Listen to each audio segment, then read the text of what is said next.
भगवान शिव कहते हैं, स्वयं को दूसरों से श्रेष्ठ मानना, अपनी गलतियों को न देखना और दूसरों की अच्छाइयों को नज़रअंदाज करना, यह एक मनोविकार है जो मनुष्य को पतन की ओर ले जाता है। अहंकार में व्यक्ति खुद को दूसरों से बेहतर समझता है और अपनी गलतियों को स्वीकार करने में कठिनाई महसूस करता है। अहंकारी व्यक्ति दूसरों की भावनाओं और विचारों को महत्व नहीं देता और अक्सर उनकी आलोचना करता है। अहंकार शांति का शत्रु है क्योंकि यह मनुष्य के मन में अशांति और दुख पैदा करता है।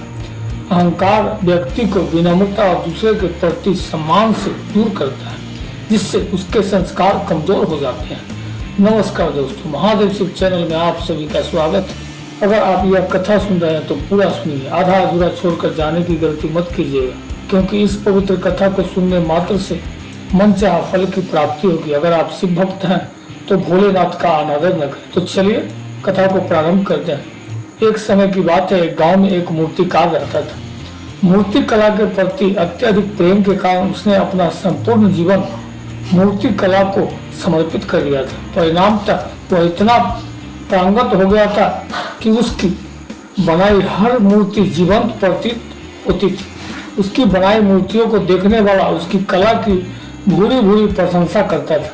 उसकी कला के चर्चे उसके गांव में ही नहीं बल्कि दूर दूर के नगर और गांव में होने लगे थे। ऐसी स्थिति में जैसा सामान्यता होता है वैसा ही मूर्तिकार के साथ भी हुआ।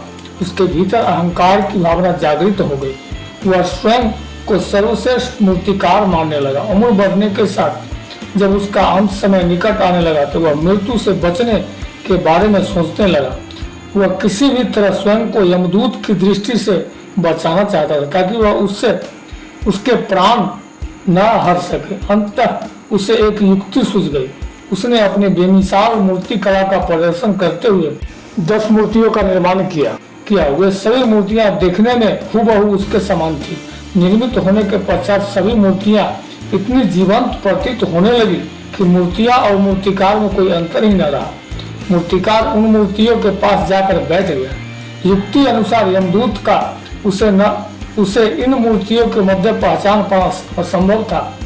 उसकी युक्ति कारागार भी सिद्ध हुई। जब यमदूत उसके प्राण हरने आया तो 11 एक सर की मूर्तियों को देखकर चकित रह गया। वह उन मूर्तियों में अंतर कर पाने में असमर्थ था, किंतु उसे ज्ञात था कि इन्हीं मूर्तियों के मध्य में मूर्तिकार छुपा बैठा है।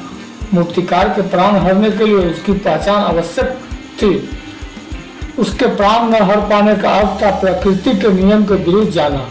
प्रकृति के नियम के अनुसार मूर्तिकार का अंत समय आ चुका था। मूर्तिकार की पहचान करने यमदूत हर मूर्ति को तोड़कर देख सकता था, किंतु वह कला का अपमान नहीं करना चाहता था। इसीलिए इस समस्या का उसने एक अलग ही तोड़ निकाला। उस मूर्तिकार के अहंकार के बारे में पता था, अतः उसके अहंकार पर चोट करते हुए बोला, वास्तव में सब मूर्तियां कलात्मक और सौंदर्य का अद्भुत संगम है, किंतु मूर्तिकार एक त्रुटि कर बैठा।